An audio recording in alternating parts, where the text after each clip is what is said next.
Bueno, buenos días. Mi nombre es Néstor Maceo, soy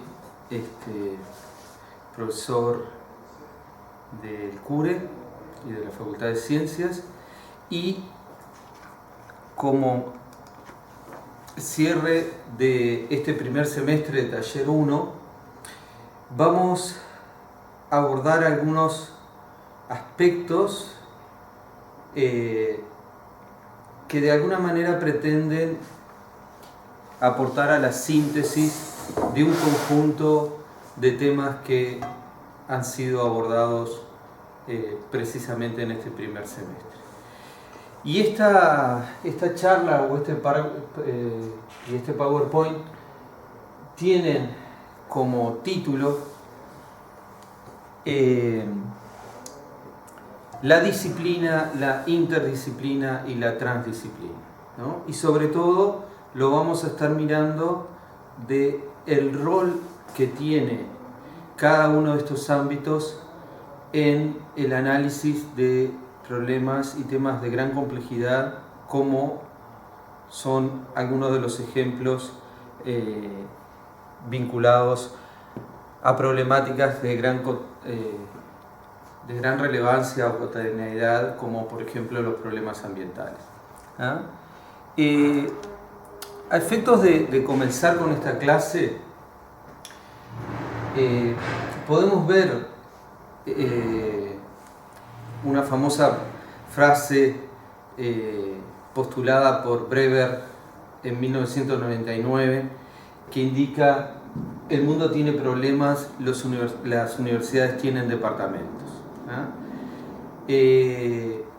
Justamente la clase, las reflexiones en el día de hoy van a estar girando sobre este punto central. Es, en alguna medida, analizar la contribución del ámbito universitario y del ámbito de la creación del conocimiento en el análisis de problemas de gran complejidad, y sobre todo de problemas en diferentes campos.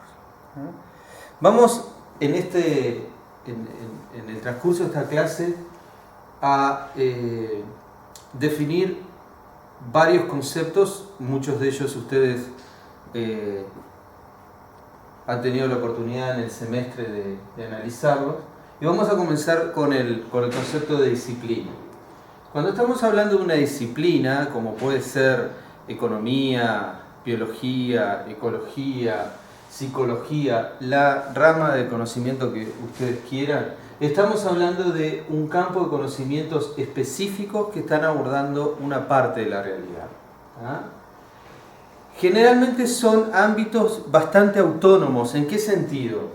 En que cada una de estas ramas de conocimiento tiene una terminología que les propia, tiene también metodologías o enfoques de análisis que en muchos casos son propios a esa disciplina, y obviamente tiene cada uno de estos dominios un marco teórico que se ha originado en un proceso de construcción histórico. Por lo tanto, desde el punto de vista de la teoría y de la historia, también tiene cada una de estas ramas de conocimiento sus singularidades. ¿Cuáles son las fortalezas que tiene la disciplina, digamos, o el abordaje de la disciplinar? En primer lugar, es la especialización. Es decir, se conoce con mucho detalle ciertas partes de la realidad, pero justamente su principal desventaja también puede estar asociado a una hiperespecialización.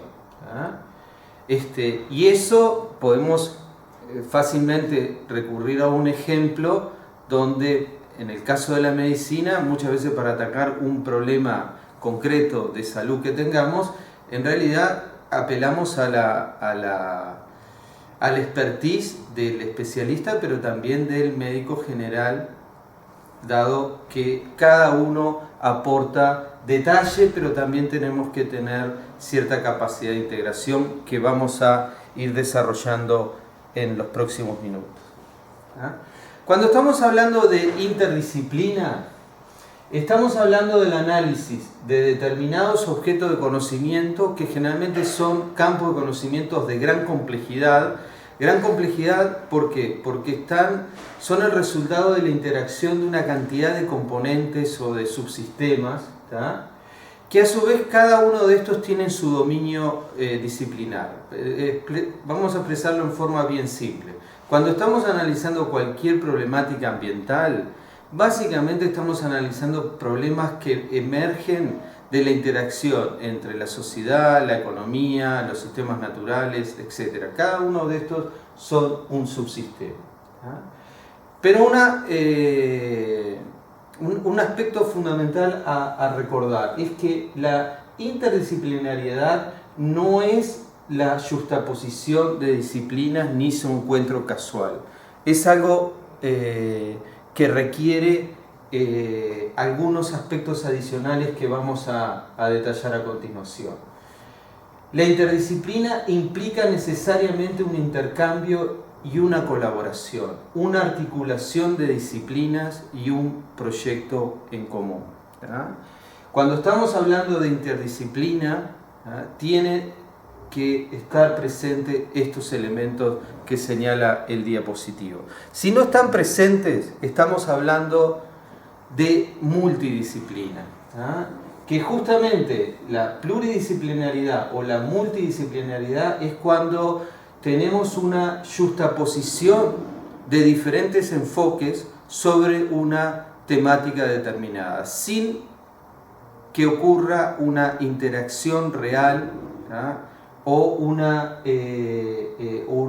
tentativas de síntesis a partir de los distintos dominios disciplinares. Si ustedes prestan atención a estas definiciones y analizan con cuidado muchos ejemplos de estudios que incluso en el título pueden ver el término de interdisciplina, van a ver que la mayoría de los casos son ejemplos de multidisciplinariedad y no de interdisciplinariedad. La interdisciplinariedad requiere un esfuerzo mayor que la multidisciplinariedad en el sentido que, como decía hace unos minutos, requiere una fuerte interacción entre los dominios disciplinares. Ahora, ¿por qué la interdisciplinaridad es un enfoque que demanda un esfuerzo importante y muchas veces cuesta tanto llegar? Bueno, en este primer diapositivo vemos algunas de las limitantes o las barreras que están presentes siempre en el abordaje interdisciplinar. Siempre en cualquier estudio interdisciplinar se parte de la base de un equipo de personas o de investigadores, y eso implica formar un equipo y una red de trabajo. Y una primera barrera que hay que superar es la compartimentalización. ¿Qué quiere decir esto? Quiere decir que cada uno de estos integrantes han estado formados fundamentalmente en un dominio disciplinar. Comprenden muy bien una parte de la realidad, pero los problemas que abordamos, además de ese componente de realidad, hay otras dimensiones, hay otros componentes que no necesariamente son conocidos o abordados por un dominio disciplinar. Y eso significa que hay que tener una interacción real entre los dominios. Pero además de esa interacción real y de superar esa compartimentalización, tenemos otro gran desafío, y es que para que ocurra síntesis entre las distintas contribuciones disciplinares, tiene que haber un marco de referencia común. ¿Y cuál es uno de los pilares fundamentales de ese marco de referencia común? Sin lugar a dudas, la teoría de sistemas. Es decir, la interdisciplina, sin los aportes disciplinares y sin una buena base de teoría de sistemas, es muy difícil de poder alcanzarla o lograrla.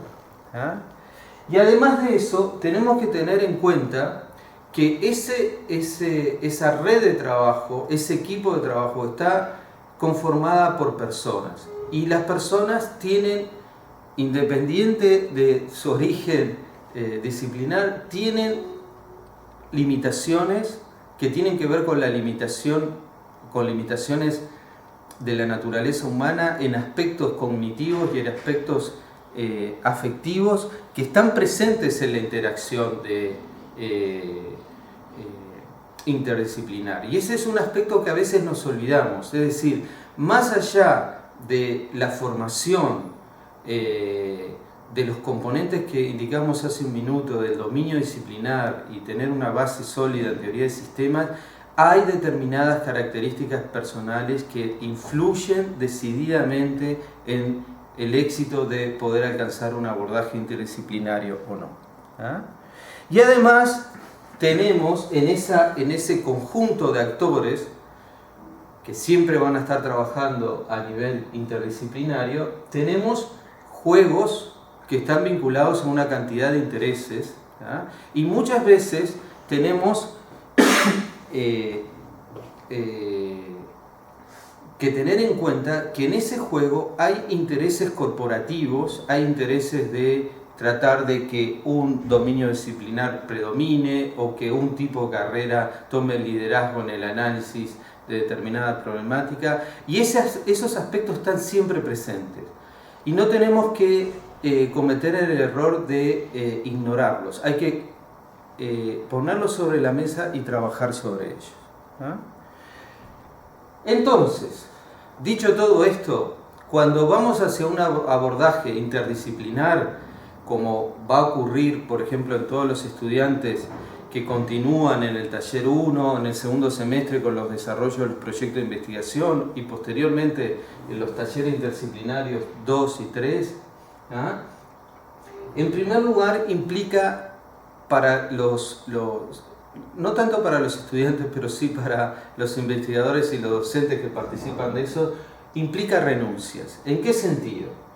En aceptar que la disciplina no es suficiente para abordar la totalidad del objeto del estudio. Esto me parece algo tan simple de asumir y seguramente es algo que el estudiante lo incorpora fácilmente y sobre todo en estas nuevas estructuras de carreras, como tiene por ejemplo la licenciatura en gestión ambiental, tiene que tener en cuenta que los investigadores y la mayoría de los cuadros docentes han sido formados en otras lógicas y superar esta primera barrera es un esfuerzo considerable.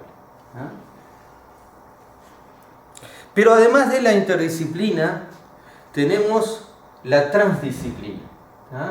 Y la transdisciplina la vamos a definir, no hay una definición única, ya les anticipo, tenemos dos grandes definiciones de transdisciplina y las vamos a analizar en detalle.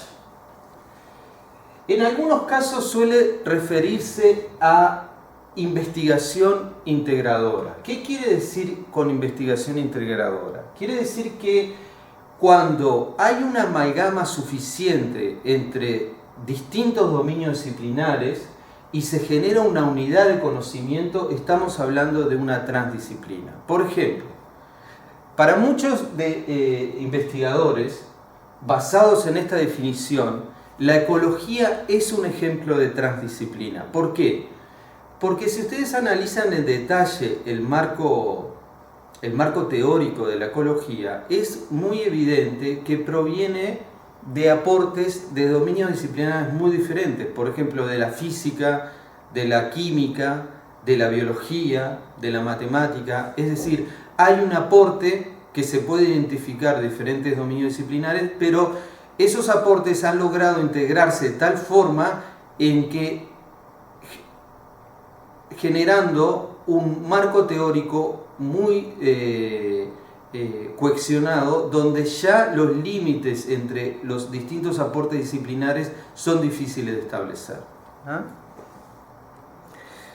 Para otros, la segunda acepción de transdisciplina es la que tiene que ver con todos aquellos casos donde la producción de conocimiento supone la superación de este binomio entre conocimiento básico y conocimiento aplicado. Básicamente son ejemplos de abordaje donde, además de la generación del conocimiento, se encuentran soluciones a problemas concretos. En esta segunda acepción, por lo tanto, en aquellas investigaciones que procuran resolver determinadas problemáticas y en esa búsqueda no solo solucionan la problemática, sino que también generan conocimiento para, por ejemplo, abordar otras problemáticas relacionadas o nuevas problemáticas, en esos casos hay varios investigadores o varios autores que consideran esas alternativas como transdisciplina. Dicho en otros términos, la transdisciplinariedad aborda conjuntos problemáticos en determinados territorios que aquí se denominan epistemológicamente delimitados. ¿Qué quiere decir esto? Quiere decir que son problemas concretos de la realidad. En la foto ven, bueno, el manejo de los residuos. Y ese es un caso interesante porque en el manejo de los residuos y, por ejemplo, todos los temas vinculados al reciclaje de los residuos, por ejemplo, domésticos, intervienen una cantidad de campos disciplinares. Intervienen economistas, sociólogos, ecólogos, gente que trabaja en el análisis de organizaciones. Tenemos una constelación de disciplinas que pueden contribuir a la resolución de este problema concreto. Lo importante es que en la transdisciplina, al igual que en el caso de la interdisciplina, va a haber un enfoque integrador de saberes con la capacidad de funcionar sistemáticamente. ¿Qué quiere decir eso en términos concretos? Quiere decir que tenemos la capacidad de ver la problemática en su globalidad y desde esa perspectiva encontrar nuevas soluciones. Ahora, no tenemos que caer en el error de pensar que los aportes disciplinares o interdisciplinares o transdisciplinares son antagonistas. Nada más lejos que de eso. Cada uno de los aportes que se hacen a nivel disciplinar, interdisciplinar o transdisciplinar son complementarios. Son absolutamente complementarios. El abordaje, cuál estrategia es más adecuada, va a depender del problema que estemos analizando y de la pregunta que estemos considerando. En algunos casos, enfoques disciplinares nos van a resultar la mejor estrategia y en algún tipo de pregunta o problemática los abordajes transdisciplinares o interdisciplinares van a ser la aproximación más útil. Entonces, como síntesis para cerrar el componente de transdisciplinaridad, comprende básicamente dos procesos. Como decía al principio, avances científicos, pero al mismo tiempo la resolución de problemas del mundo real. Y en este tipo de investigación siempre encontramos tres etapas que seguramente ustedes van a estar recorriendo durante la formulación de su proyecto de investigación en el segundo semestre. ¿Cuáles son esas etapas? Primero, la identificación del problema y su estructura. ¿Qué quiere decir? Bueno, si estamos analizando determinada temática, ¿cuál es el límite, cuál es el sistema que vamos a abordar? ¿Cuáles van a ser los límites de ese sistema? ¿Qué componentes fundamentales vamos a incluir en el análisis del caso que estamos considerando? Luego vamos a proceder a hacer el análisis propio del problema sobre ese sistema que delimitamos y que definimos sus componentes fundamentales. Y tres, la resolución del problema a partir de los resultados del análisis realizado. Obviamente, ustedes en el segundo semestre van a elaborar un proyecto que les va a permitir llegar hasta el segundo punto. El desarrollo del proyecto de investigación que ustedes propongan, que es algo que después en el taller 2 y en el taller 3 van a estar recorriendo, obviamente completa el ciclo al incluir la fase 3.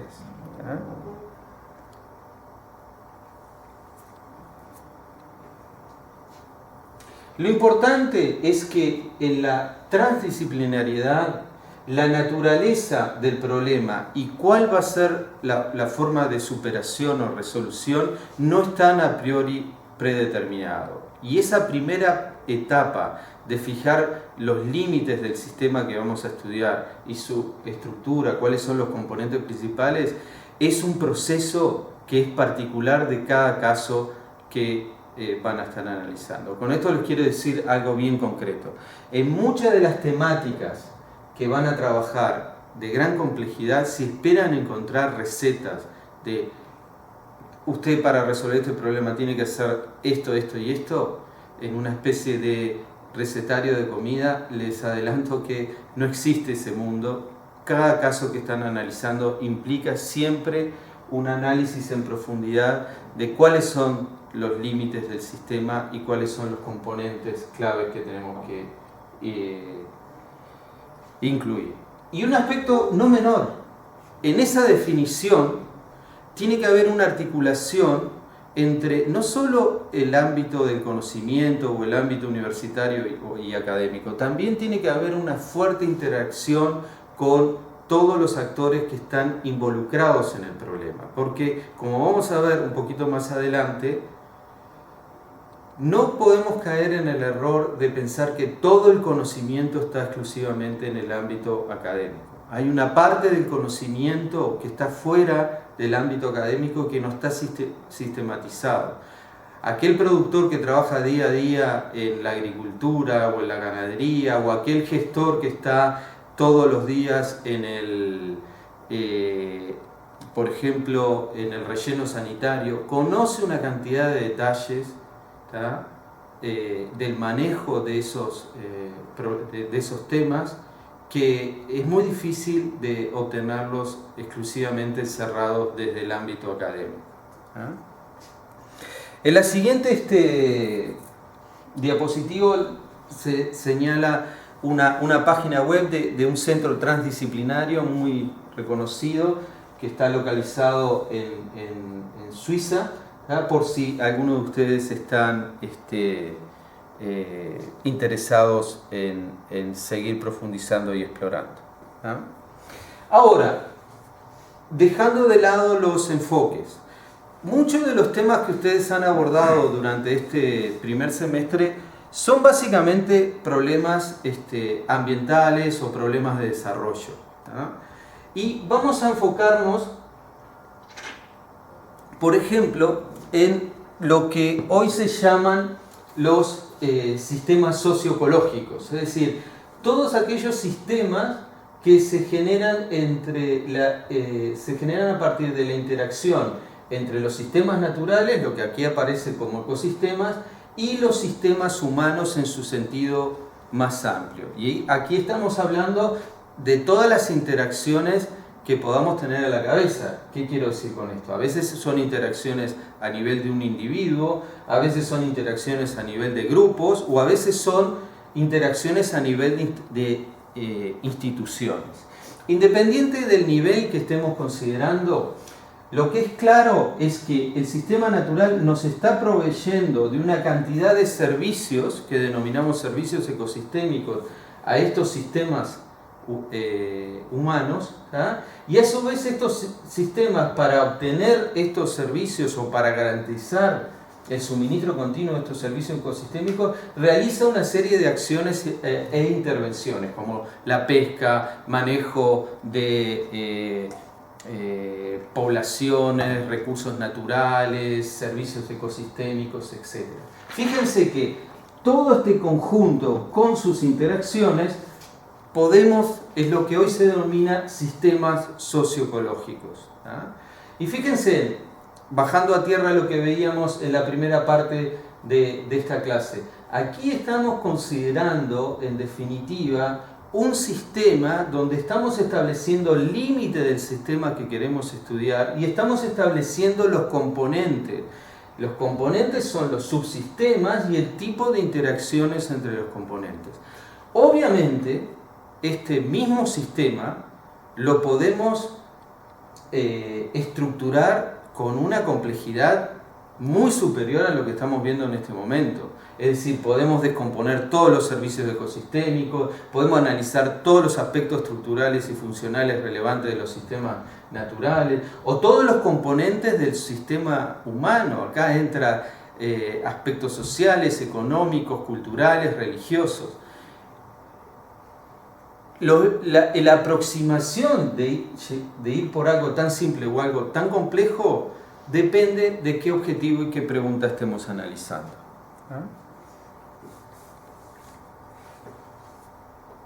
Lo que sí es claro es que cuando nosotros estamos analizando o pretendemos entender la dinámica de un sistema socioecológico o queremos analizar determinadas problemáticas asociadas a los sistemas socioecológicos, ¿tá? Si lo queremos hacer desde una perspectiva reduccionista, ¿qué quiere decir esto? Desde un análisis básicamente apoyado en contribuciones disciplinares, vamos por mal camino. La historia demuestra claramente que en el análisis de este tipo de problemáticas, además de los aportes disciplinares, necesitamos otros enfoques.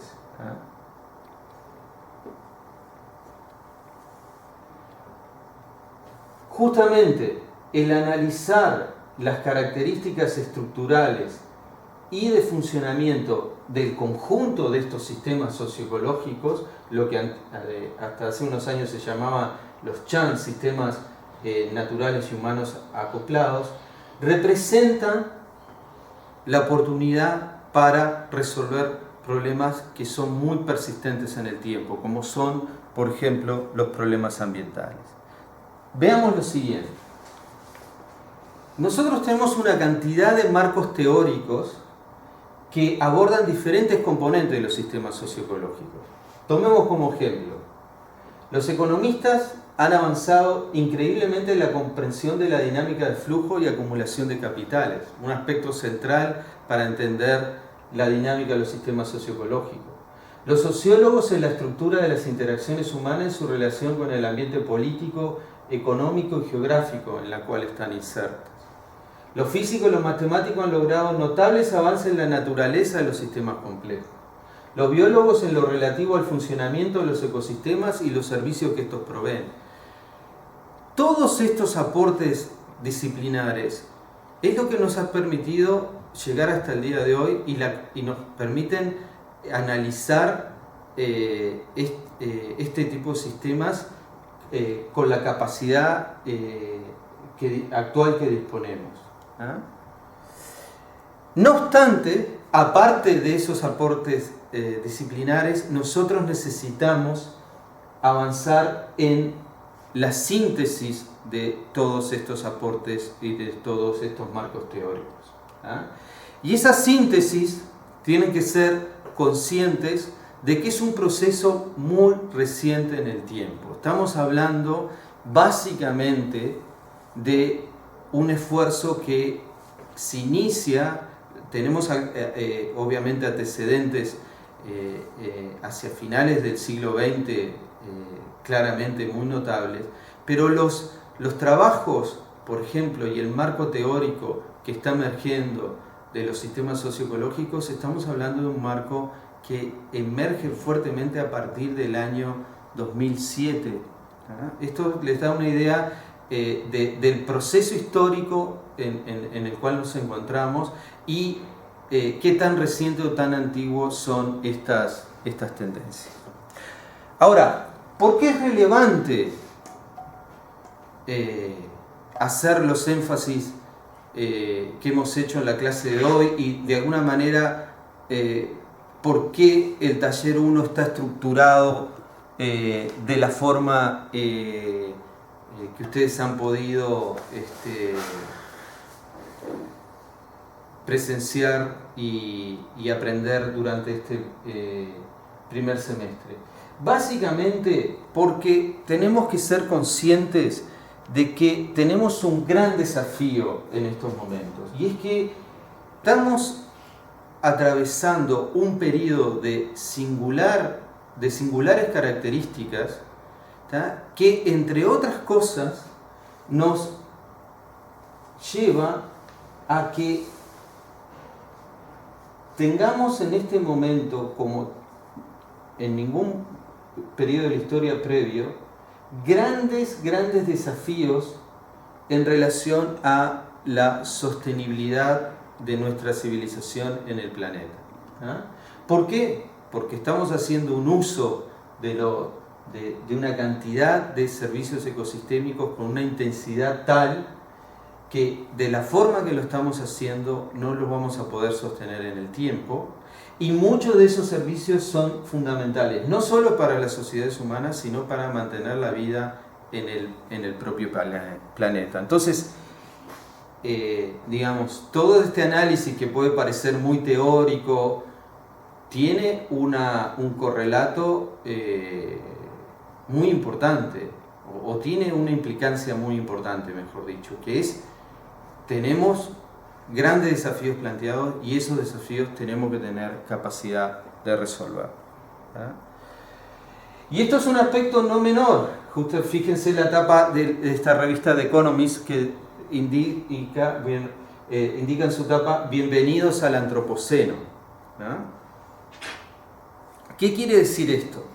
El impacto que nosotros tenemos en este momento en el planeta es similar al impacto de grandes cambios que han ocurrido en la vida desde el origen a la actualidad en el planeta Tierra. Tenemos la misma magnitud de modificación y el planeta que, por ejemplo, tuvieron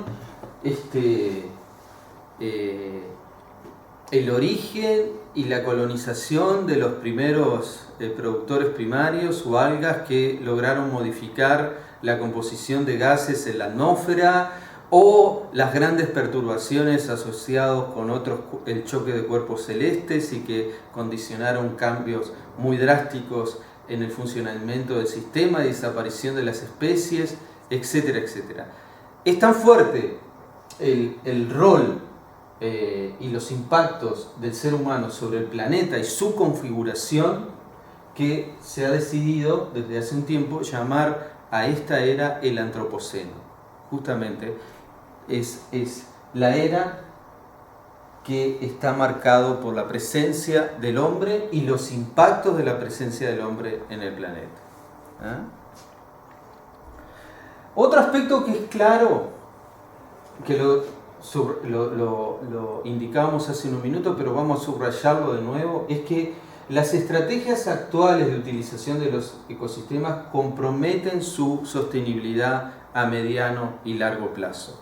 Hemos perdido y estamos perdiendo una cantidad de servicios y aspectos que hoy englobamos dentro de un concepto que llamamos el capital natural. Es decir, cuando estamos perdiendo especies, estamos perdiendo componentes clave de la biodiversidad, pero también estamos perdiendo aspectos fundamentales, como por ejemplo la capacidad de regulación que tienen muchos ecosistemas y que nos son vitales, por ejemplo, en un suministro adecuado de agua, o no tener problemas de contaminación atmosférica, o el caso que ustedes quieran considerar. Ahora, no podemos también caer en la tentación y el error de la sobresimplificación en tratar de asociar esta problemática y estos desafíos planteados exclusivamente a la falta de interés de gobiernos o industrias, ¿no? Si pretendemos explicar la situación actual sobre esta base, vamos por muy mal camino. En muchos casos realmente no tenemos claro cuáles son las mejores estrategias de manejo o cuáles son las mejores alternativas de desarrollo socioeconómico, o a veces cuando las tenemos no necesariamente están disponibles o son comprensibles por los tomadores de decisiones o por los gestores. Es decir, tenemos una combinación de elementos, de situaciones que tenemos que asumir. No necesariamente pasa por un desinterés en los decisores de resolver o no una problemática. Lo que es claro es que ya sabemos que estos sistemas socioecológicos son sistemas de gran complejidad, y cuando estamos hablando de gran complejidad, ¿de qué estamos hablando? Estamos hablando de que involucran un número muy grande de elementos que interactúan entre sí, a su vez interactúan de una forma muy compleja, no interactúan de forma lineal. Esto determina, por ejemplo, que un sistema nosotros le generamos una presión determinada y responde de una forma, pero si esa presión la duplicamos, el sistema de repente no responde de forma cartesiana, tiene un patrón mucho más complejo, generalmente no lineal, es decir, no lo podemos describir de forma simple. Tenemos además en estos sistemas la capacidad de acumular cambios en el tiempo, y muchas veces presenciamos cambios muy drásticos en el sistema. Tomemos como caso lo que ha ocurrido en este primer semestre con el suministro de agua potable acá en Maldonado, pero esos cambios no están asociados exclusivamente a lo que está pasando en este momento, está asociado a lo que ocurrió en un conjunto de décadas hacia atrás. Eso es lo que quiere decir con el potencial de acumular cambios en el tiempo. Y además muchas veces presentan lo que aquí se indica como transiciones abruptas. ¿Qué quiere decir esto? Que el sistema lo estamos presionando, no hay demasiados cambios y ocurre que pasado determinado umbral el sistema cambia bruscamente. Eso es lo que quiere decir transición abrupta. La comprensión de todos estos fenómenos, que por el momento es bastante limitada, sobre todo en estos sistemas como son los socioecológicos, va a determinar no solo nuestra posibilidad de manejar adecuadamente los ecosistemas, sino también la viabilidad de todas las sociedades que dependen de los sistemas naturales y de los servicios que proveen.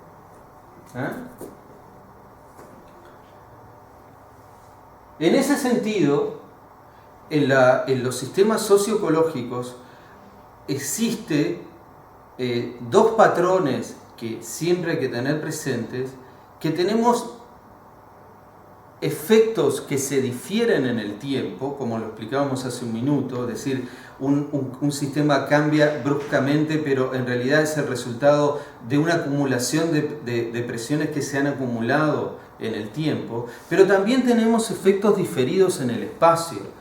Pongamos un ejemplo concreto para ilustrar esto. El Uruguay en los últimos 10-15 años atravesó una profunda transformación de sus sistemas productivos que tuvo consecuencias en todos los aspectos sociales y económicos, sin lugar a dudas, ¿no? Pero eso es un efecto diferido en el espacio del crecimiento y la redistribución de la riqueza en China e India, que ha determinado un enorme consumo de commodities que nosotros actualmente estamos proveyendo justamente de esos mercados.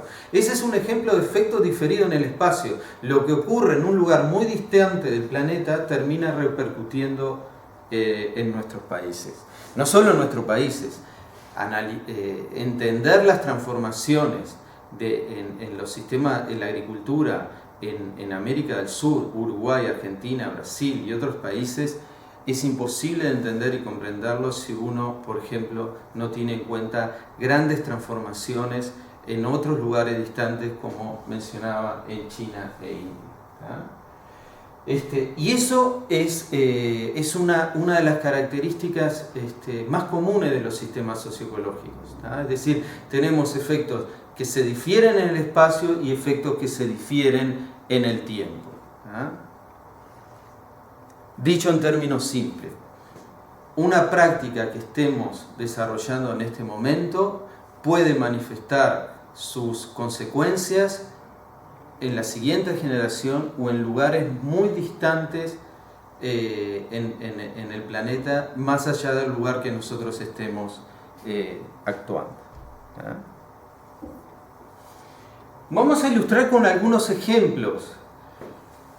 Por ejemplo, el primer caso, la disminución del ozono estratosférico, ¿no?, que comenzó en el Polo Sur durante la década de 1970. Sin embargo, no lo detectamos hasta unos cuantos años, podríamos decir, ya ingresando hacia finales de la década de los 70 y principios de los 80. Y es un caso interesante porque nosotros teníamos información en ese momento a nivel satelital, de que por la reflexión de la radiación sobre el planeta y sobre todo sobre la Antártida, que los niveles de radiación ultravioleta que incidían sobre la superficie terrestre eran anormalmente altos. Sin embargo, lo que ocurrió en los primeros años fue que se pensó en primera instancia que el registro de esos sensores satelitales estaban funcionando mal. Y solamente a partir del registro de la radiación ultravioleta a nivel de la superficie permitió entender dos cosas. Uno, es que los niveles eran muy altos, y segundo, que la información que nos estaba proveyendo el satélite era correcta. ¿Ah? Otro ejemplo, en el caso del cambio climático, ¿no? Tenemos una cantidad de limitaciones en predecir los escenarios futuros asociados al cambio climático, porque depende no solo de lo que ocurra exclusivamente en el sistema atmosférico y en la interacción entre la atmósfera y el océano y los demás ecosistemas sobre la biosfera, sino que depende también de cómo va respondiendo el sistema socioeconómico asociado. Y hay una cantidad de mecanismos que no conocemos en detalle, y eso significa que nuestra capacidad de predicción tiene limitaciones, y tiene limitaciones importantes, de las cuales tenemos que asumir en cualquier análisis que hagamos sobre estas temáticas. Estos dos ejemplos nos llevan a estas reflexiones que hace Carpenter con un conjunto de autores. Tienen la cita aquí abajo por si lo quieren bajar y leer en detalle, que es un trabajo muy interesante porque analiza dos tipos de factores que limitan nuestra capacidad de percibir la complejidad de los sistemas socioecológicos. ¿Ah? El primero lo señala claramente: la tendencia de los científicos y tomadores de decisión a focalizarse en aquellos aspectos cuantificables o exclusivamente cuantificables, a pesar del conocimiento sobre la relevancia de otros aspectos que no podemos cuantificar. ¿Ah?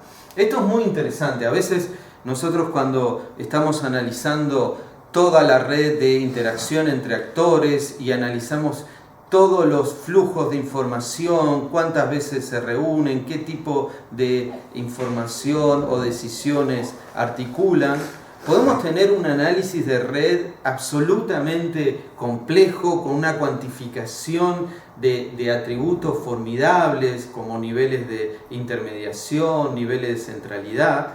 Sin embargo, puede haber detrás de ese organigrama un detalle tan simple como que dos actores claves no tienen una buena empatía entre sí, y hay una serie de problemáticas vinculadas a dificultades personales de repente entre dos componentes claves.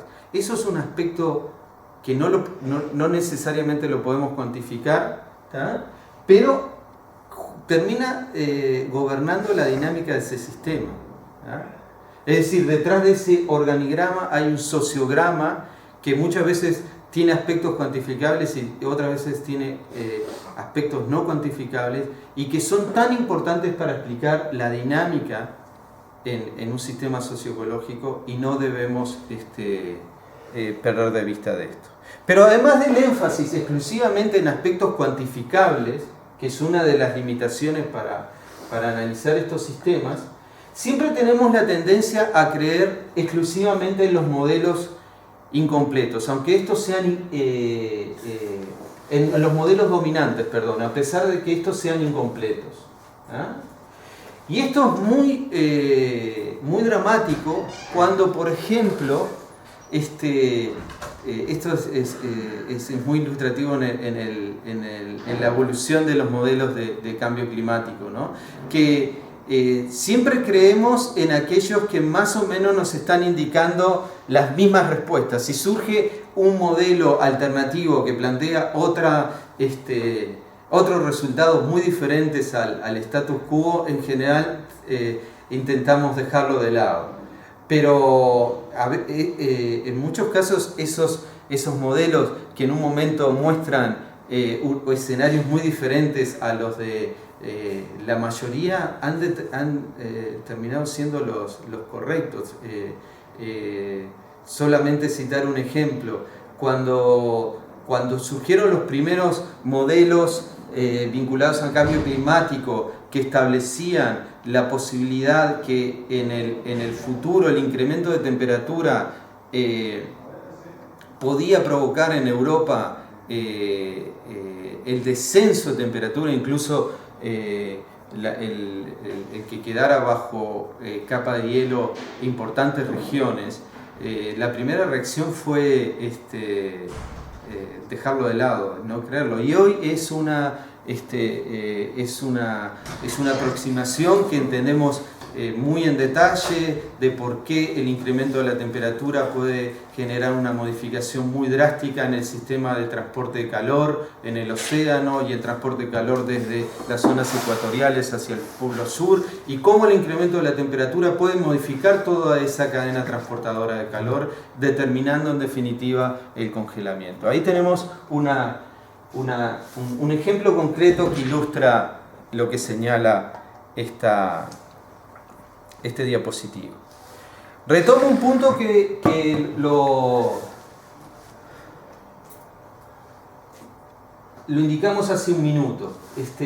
Nosotros en general asumimos en estas tres posibilidades que se presentan acá que los sistemas van a responder gradualmente a nuestras presiones externas, es lo que acá llamamos condiciones externas.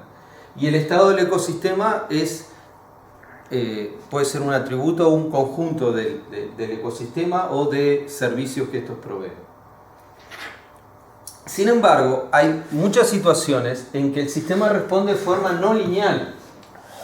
En el primer caso es lineal, en el segundo caso es no lineal. Y eso se traduce en algo bien sencillo. A iguales gradientes de cambio, en las condiciones externas se producen gradientes de cambio del ecosistema muy diferentes. Una cosa es estar aquí o aquí y otra cosa es estar en este gradiente de presión. Pero después tenemos otra situación que es más complicada, que es cuando los sistemas cambian bruscamente entre regímenes cuando alcanzamos determinados umbrales. El sistema se mueve en una conformación o se mueve en otra conformación y superados ciertos umbrales cambia radicalmente. Esto es lo que pasa, por ejemplo, con los sistemas acuáticos que reciben mucho aporte de nutriente, que generalmente cambian bruscamente de conformación. Pero este fenómeno ya es muy comprendido, el blanqueamiento de los corales a nivel global se puede explicar por este modelo, los problemas de desertificación asociados a sobrepastoreo, crisis en los sistemas económicos utilizan estas aproximaciones, etc. Toda esta complejidad que estamos viendo nos plantea grandes desafíos en cuanto a qué. Bueno, si nosotros queremos decidir trayectorias que entendemos que son deseables, por ejemplo, mantener en el tiempo todos los servicios que nos son fundamentales para el bienestar humano, evitar umbrales críticos, que algunos los conocemos y muchos no los desconocemos. ¿Cómo incorporamos todas estas incertidumbres que tenemos y el riesgo en los procesos de tomas de decisiones? Bueno, la única forma que tenemos de hacer eso es a través de enfoques interdisciplinares y transdisciplinares que nos permitan no solo integrar el análisis de expertos que van a provenir de diferentes dominios disciplinares, sino también tenemos que generar estructuras que nos permitan articular con los usuarios y los actores que están involucrados directamente en la gestión de esos sistemas. Esa es la base. Tenemos que crear estructuras que en la dinámica de sistemas complejos se llaman estructuras puente, que propicien esa interacción. Porque tenemos que ser conscientes de lo siguiente: esa limitación que tenemos en la formación universitaria hasta el día de hoy, ese excesivo énfasis en el reduccionismo, luego se traduce en la organización, por ejemplo, del Estado. Aquella frase que poníamos al inicio es: el mundo tiene problemas y las universidades departamentos, como dice un colega, Rafael Terra, la completa, dice: y el Estado tiene ministerios. Es decir, esa estructura con la que estamos siendo formados hasta el día de hoy, por suerte hay cosas que están cambiando, también después se reproduce en la estructura con la que analizamos y gestionamos estos sistemas.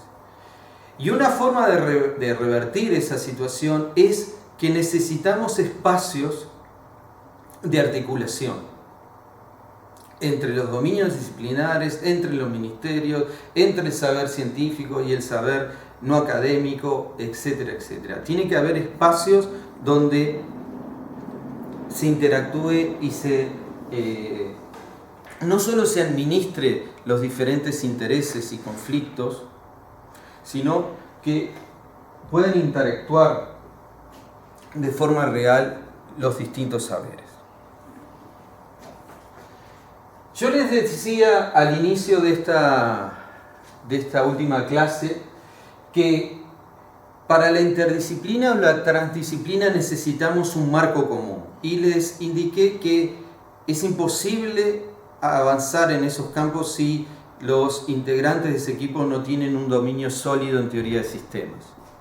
Pero hay una corriente de pensamiento que, además del enfoque sistémico, propone incorporar lo que se llama hoy día el pensamiento resiliente. ¿Y por qué es importante esto? Si ustedes prestaron atención al desarrollo de esta clase, se habrán dado cuenta de que tenemos una serie de limitaciones muy fuertes en el conocimiento. No solo no entendemos toda la complejidad de los sistemas socioecológicos, los detalles, dónde están los umbrales. Muchas veces nos damos cuenta que existía un umbral cuando ya lo traspasamos y perdimos una configuración que entendíamos deseable, o perdemos directamente el servicio ecosistémico. Es decir, por ejemplo, nuestra capacidad de predecir grandes perturbaciones como terremotos, tsunamis, o cuándo va a ser el próximo choque de un cuerpo celeste importante sobre la Tierra, no lo sabemos con precisión. Frente a esa situación, que obviamente va a ser muy diferente dentro de 15, 30, 50 años, esta corriente lo que nos establece es: tratemos de ir entendiendo qué es lo que origina resiliencia en estos sistemas. ¿Qué quiere decir la resiliencia? Quiere decir, entendamos qué es lo que determina que en un sistema que impacta una perturbación muy fuerte, le genera capacidad de volverse a estructurar y organizar luego de la perturbación. Eso es la resiliencia. La resiliencia, en definitiva, lo que analiza son los mecanismos que permiten un sistema, luego del impacto de una gran perturbación, cómo puede volver en el tiempo a tomar la configuración y el funcionamiento previo a ese disturbio. Como comprenderán, este es un concepto que proviene de la teoría del sistema, pero que tiene un campo de aplicación muy vasto, desde la psicología, la economía o cualquier otro campo que ustedes imaginen. Pero el pensamiento resiliente establece algunos principios fundamentales que es bueno incluir en esta clase. Primero, que los problemas ambientales no pueden ser analizados o comprendidos aislados de su contexto social. Este principio, pónganse a analizar en cualquier temática que ustedes quieran trabajar y van a ver cómo incluso hasta el día de hoy se sigue repitiendo. Es decir, analizar los problemas ambientales independientemente de su contexto social. Segundo, la incertidumbre y la sorpresa son atributos característicos de estos sistemas complejos. Siempre van a estar presentes. Lo importante es que tenemos que aprender a vivir con ellos. La incertidumbre no nos tiene que inmovilizar. Tenemos que incorporarla y siempre vamos a estar tomando decisiones y planificando con un grado de incertidumbre menor o mayor. En general, en los problemas ambientales con un grado de incertidumbre muy grande. El cambio en estos sistemas o la transformación, por ejemplo, transformar nuestros agroecosistemas, recuperar Laguna del Sauce, el ejemplo que ustedes quieran analizar, es sumamente complejo. Y en general es complejo porque tenemos que abordarlo desde muchos niveles y desde una institucionalidad que siempre es muy compleja y que en la mayoría de los casos no tiene la articulación y la coordinación que debería tener. El otro aspecto importante es que en ese escenario de incertidumbre, la adaptación que nosotros tengamos a esas sorpresas no es susceptible de ser escogida o rechazada. Tenemos que incorporarla. Lo que debemos responder es cuándo, qué, cómo y de qué magnitud serán los cambios futuros. Pero vendrán cambios, algunos nos imaginamos y otros van a ser absolutamente sorpresivos. Y tenemos que tener la capacidad de responder a esos cambios. Por eso, en eso hace el énfasis el pensamiento resiliente. El pensamiento resiliente ha definido algunas estrategias. En este momento están saliendo una serie de publicaciones muy interesantes de no solo incorporando más principios en el pensamiento resiliente, sino de estrategias concretas para llevar esos principios a la práctica. Pero acá vamos a nombrar algunos de ellos. Primero tenemos que aprender a vivir con el cambio y la incertidumbre. Esto que parece una frase muy sencilla, pónganse a analizar con cuidado cómo procesan ustedes las incertidumbres. Muchas veces los inmoviliza. O a veces, como dice un colega, Walter Benjamin, que hace una analogía entre cómo manejamos la incertidumbre absolutamente diferente en relación al problema que estamos considerando. Él indica que, por ejemplo, en todos los problemas asociados al cambio climático hay incertidumbres enormes. Y muchas veces esas incertidumbres enormes llevan a la parálisis. Pero es llamativo, y él reflexiona que si nosotros con esos mismos niveles de incertidumbre operáramos en otros ámbitos de la vida, no tomaríamos ninguna decisión. Los mismos niveles de incertidumbre están asociados, por ejemplo, cuando tomamos una decisión como casarnos. Son relativamente similares. Sin embargo, en ese ámbito estamos dispuestos a correr el riesgo. Entonces, eso es un aspecto interesante también de cómo en escenarios de igual incertidumbre, en algunos contextos nos arriesgamos a tomar decisiones y en otros no.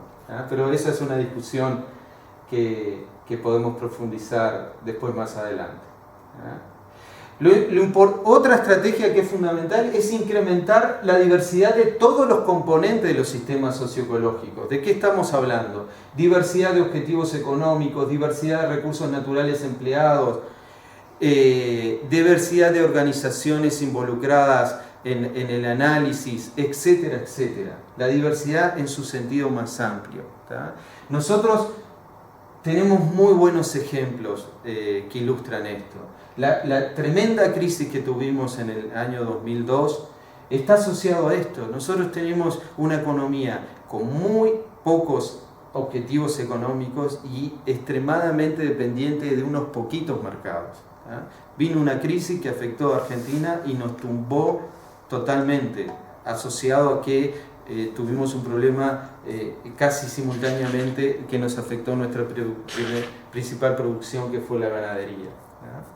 Hoy día, es cierto, seguimos con una economía excesivamente dependiente de los recursos naturales, pero tenemos un escenario muy diferente en cuanto a la diversidad de mercados a los cuales estamos accediendo.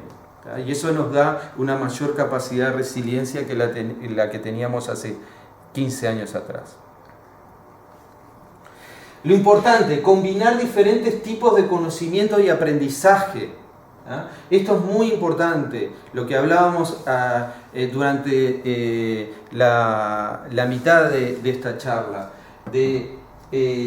Tenemos que ser conscientes que una parte del conocimiento está en el ámbito académico, científico, pero no todo el conocimiento está en ese ámbito. Y otro aspecto es que cada vez que nosotros definimos un plan, definimos una estrategia, tomamos una decisión, seguramente en muchos aspectos vamos a acertar, pero en muchos aspectos vamos a fallar. Y eso, si tenemos capacidad de aprendizaje, seguramente no vamos a volver a repetir los errores. Pero eso va a depender, y eso lo vamos a explorar ya en el cierre de este curso, de la capacidad de aprendizaje que tengan. Y otro aspecto importante es crear oportunidades de autoorganización y crear vínculos entre los diferentes niveles. Yo les decía que muchas veces tenemos una constelación de instituciones entre los niveles nacionales, niveles departamentales vinculados a la gestión de determinadas temáticas. Por ejemplo, gestión del reciclaje de los residuos domésticos, gestión de los recursos hídricos, el tema que se les ocurra. Pero muchas veces toda esa institucionalidad no está articulada. Y muchas veces son las organizaciones civiles, las ONG, que emergen de forma espontánea en la sociedad, la que terminan haciendo esos vínculos o forzando, por ejemplo, a la creación de espacios de articulación, como son, por ejemplo, los gabinetes interministeriales o como puede ser, por ejemplo, una comisión de cuenca. Eso quiere decir autoorganización. Para cerrar, una serie de atributos que son claves, además de la resiliencia. Cuando estamos hablando de la adaptabilidad que tienen estos sistemas, estamos hablando en definitiva, de la capacidad de adaptación. Y la capacidad de adaptación que tiene un sistema depende, en definitiva, de qué capacidad de aprendizaje tiene. Y esa capacidad de aprendizaje, ¿en qué se traduce? Básicamente en combinar experiencia y conocimientos e ir ajustando las estrategias en función de los cambios externos y de los procesos internos que tenemos en el sistema. Es decir, lo que es claro es que tenemos que tener una gran capacidad de adaptación, porque no sabemos exactamente cuáles van a ser los cambios en el futuro en muchos aspectos de estos sistemas socioecológicos, pero a su vez hay una cantidad de procesos internos, culturales, económicos, sociales, que tampoco entendemos en su último detalle. Lo importante es que cuando aparezcan tenemos que tener gran capacidad de adaptación y respuesta. Pero hay casos que en realidad a lo que nosotros lo que nos interesa es transformar los sistemas, transformar en todos aquellos casos que la configuración del sistema nos resulte desfavorable. Muchísimos ejemplos, por ejemplo, en los sistemas productivos, especialmente en la agricultura, en este momento nos interesa, por ejemplo, incorporar una cantidad de buenas prácticas que nos minimicen la exportación de nutrientes, de fertilizantes de estos sistemas a los sistemas acuáticos. Eso es una transformación. O, por ejemplo, una transformación que en el mismo caso está operando. La llegada de los planes de uso y manejo de suelo es una transformación de singular importancia y que trata de atacar uno de los principales desafíos que tiene el Uruguay, que es la erosión de su principal capital, el suelo. Es decir, hay muchos casos en que nosotros, la configuración que tenga el sistema de gestión o cómo estamos manejando el recurso, los servicios ecosistemas, nos resulta muy desfavorable y lo queremos cambiar. Cuando ocurre eso, estamos hablando de transformación. Y cuando estamos hablando de transformación, tienen que tener en cuenta que básicamente vamos a estar hablando de innovación. Y en muchos de estos temas, la resolución de problemas ambientales implica necesariamente la promoción de la innovación. Tenemos que buscar nuevas alternativas, nuevas estrategias, la incorporación de nuevas tecnologías. Y en ese sentido, la innovación no la podemos confundir con la invención, ya que la innovación no incluye exclusivamente la creación de nuevas ideas o productos, que es lo que se refiere precisamente a la invención. Muchas veces en la innovación nosotros lo que estamos haciendo es incorporando conocimientos, saberes de un dominio disciplinar que de repente no estaba siendo considerado en el análisis de la problemática que estamos considerando. En este sentido los invito a ver, para aquellos que tengan señal de cable, miren en el canal de National Geographic, miren una serie que se llama Bajo Control. Y es un caso interesante porque son innovaciones, pero innovaciones que vienen de la experimentación en el campo de la psicología social, en la resolución de problemas sencillos, ensayos de diferentes alternativas para resolver pequeños problemas y que los llevan a la práctica a través de experimentos sociales.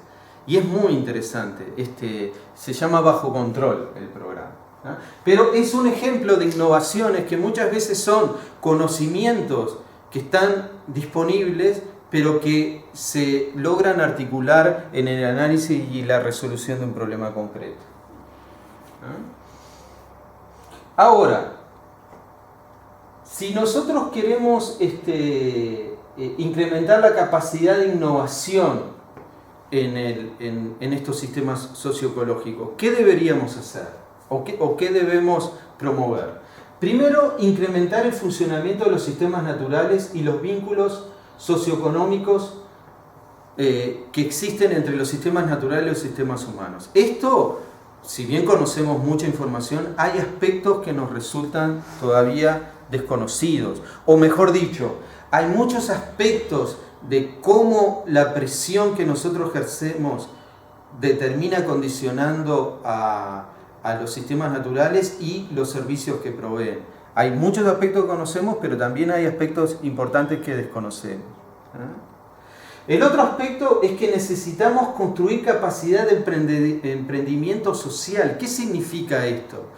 Que tenemos que promover todos aquellos mecanismos en la sociedad que facilitan o promueven el emprendedurismo. Es decir, no podemos caer en la tentación que es el Estado el único que tiene la capacidad de resolver los problemas. La sociedad en su conjunto, más allá de las organizaciones o las instituciones que están hoy involucradas directamente, tienen la capacidad de resolverlo. Muchas veces están en otros componentes de la sociedad y tenemos que facilitar esa capacidad de emprendimiento.